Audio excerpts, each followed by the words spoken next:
Après un an et demi de travaux, la centrale Biomax est prête à être exploitée. Cette unité de chaleur 100% bois va permettre d'alimenter 20 000 ménages en chauffage et 10 000 en électricité.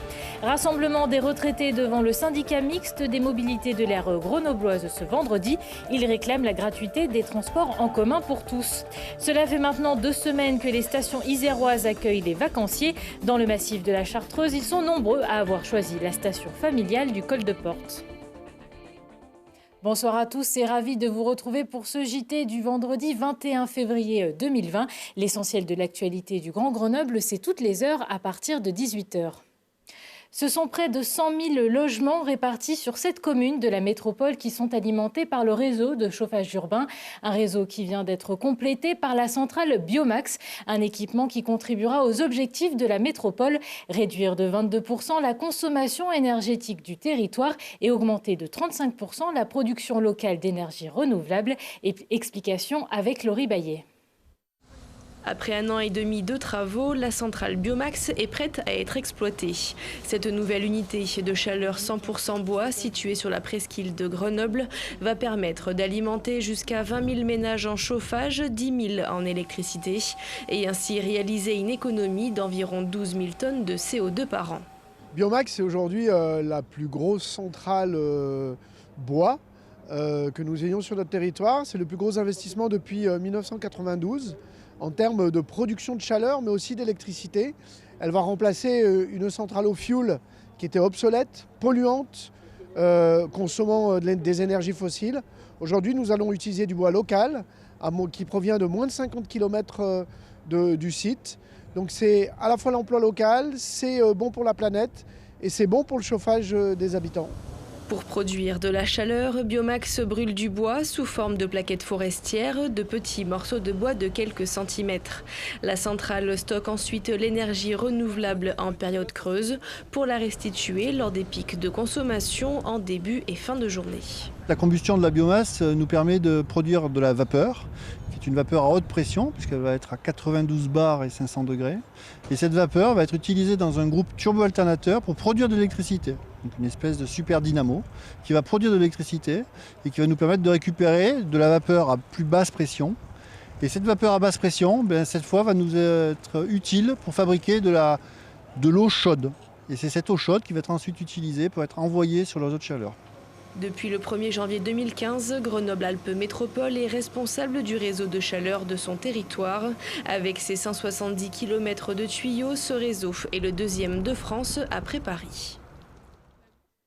Coût total du projet, 75,6 millions d'euros, dont 85% est financé par la métropole. Que feriez-vous avec 1 000 €? L'émission culte de France Inter, le jeu des 1 000 € était de passage à Grenoble il y a quelques semaines. Et le moins que l'on puisse dire, c'est qu'ils étaient nombreux à vouloir participer au célèbre jeu de culture générale. Il s'agit du plus vieux jeu radiophonique créé en 1958, auparavant appelé le jeu des 1000 francs. Début février, 3 émissions ont été enregistrées à l'hôtel de ville de Grenoble, dont une spéciale jeune. Pour savoir qui sont les heureux gagnants isérois, les émissions seront diffusées lundi, mardi et mercredi prochain à 12h45 sur France Inter. Mobilisation des retraités ce vendredi matin. Ils étaient une petite centaine devant le siège du SMAG, le syndicat mixte des mobilités de l'air grenobloise, pour réclamer la gratuité des transports en commun.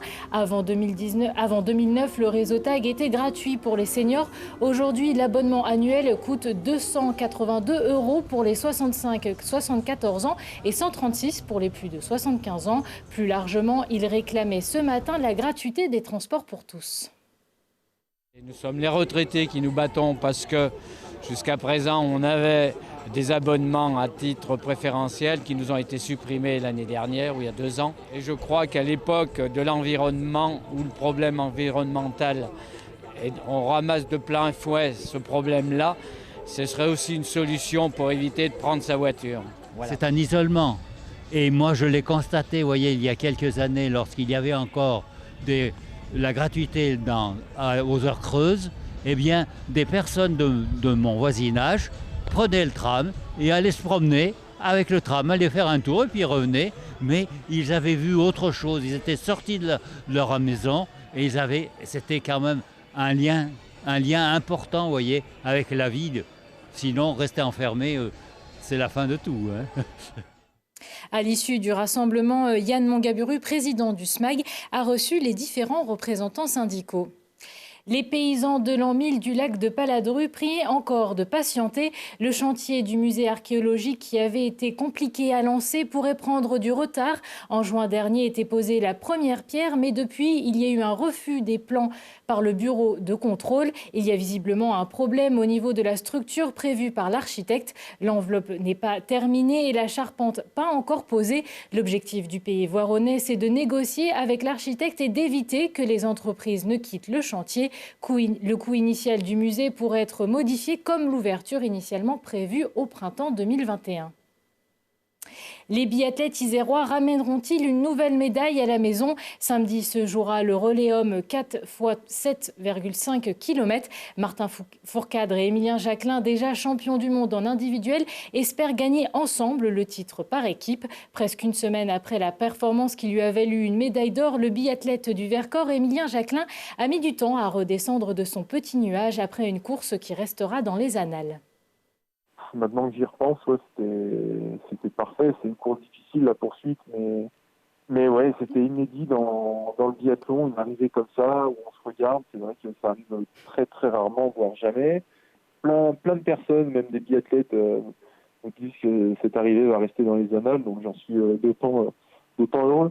Je me prouve aussi que je suis capable de performer dans des moments importants, et voilà, je pense que le gros objectif, ce sera des Jeux dans 2 ans. C'est super plaisant de voir qu'avec ma manière de faire, j'arrive à réussir. J'y prends beaucoup de plaisir, même si j'essaie de me raisonner pour avant tout chercher des performances. Et je suis content de ça, ouais, de mettre ma patte, de tirer à ma manière. Certes, c'est rapide et parfois ça peut casser, mais voilà, j'ose et c'est comme ça que j'ai envie de continuer les années prochaines. Je pense que je vais découvrir aussi une étape au-dessus finalement en termes de médiatisation. C'est vrai qu'un titre de champion du monde, c'est pas rien. Il va y avoir une pression, je pense, supplémentaire de la part des médias et de l'équipe. Mais en tout cas, pour ma part, j'ai pas prévu de changer. Je sais avec quelle manière j'ai réussi. Et j'ai pas envie d'évoluer là-dessus. Mais c'est vrai que ça va être un petit peu différent, je pense. Mais ça ne me fait pas peur pour autant. Le relais homme, ce sera donc samedi à 14h45 et les mondiaux s'achèveront dimanche avec la Mastart. Avec un domaine skiable qui s'étend sur 6 hectares, le col de Porte attire de nombreux vacanciers. Avec ses diverses activités et 6 pistes de ski, beaucoup ont choisi cette station familiale du massif de la Chartreuse pour leurs vacances d'hiver. Lilian Veillet. Perché à seulement 1326 mètres d'altitude, le col de Porte n'est pas très haut, mais il bénéficie d'un enneigement équivalent à un col de 1600 mètres. Et avec ce microclimat, la station de ski n'est pas la plus à plaindre cette année, mais la neige reste limitée. Il y a ce qu'il faut de neige. On va voir, on n'a pas encore arrêté, mais oui, il y a juste ce qu'il faut pour faire du ski de fond. Je choisis le col de Porte parce que en ce moment, c'est le seul endroit où il y a encore de la neige pour pouvoir skier en ski de fond tranquillement. On vient de Toulon, on a choisi de venir skier au col de Porte parce qu'il y a un super enneigement. Il fait super beau et pour les petits-enfants, on a notre petite fille, c'est super bien pour débuter. À 30 minutes de Grenoble, cette petite station attire beaucoup les familles. Mon arrière-petit-fils qui est là est un petit breton et qui fait connaissance avec la neige.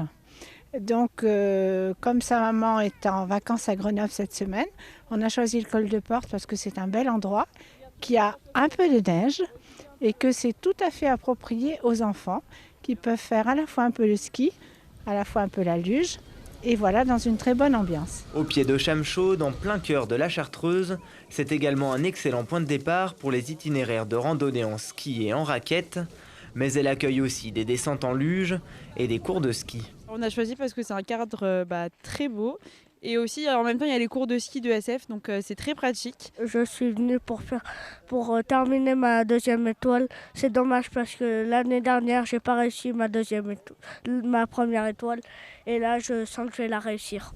En janvier, le col de Porte a vu sa fréquentation augmenter de 15% par rapport à 2019. Mais au mois de février, les touristes commencent à se faire plus rares à mesure que la neige diminue. Et pour profiter encore plus longtemps du col de Porte, la station met également en place du ski nordique en nocturne pendant la période des vacances scolaires. C'est les jeudis soirs à partir de 17 h. Les débats des municipales se poursuivent sur Télé Grenoble. Ce soir à 21 h, retrouvez le 4e débat consacré à la ville d'Échirolles. 5 candidats seront sur le plateau en compagnie de Marie-Caroline Abriel et de Thibault Leduc. L'intégralité des débats des municipales 2020 est également à retrouver sur notre site internet télégrenoble.net. Prochain rendez-vous avec l'actu dans 1 heure ou en replay sur notre site internet. Je vous souhaite un excellent week-end et une très belle soirée.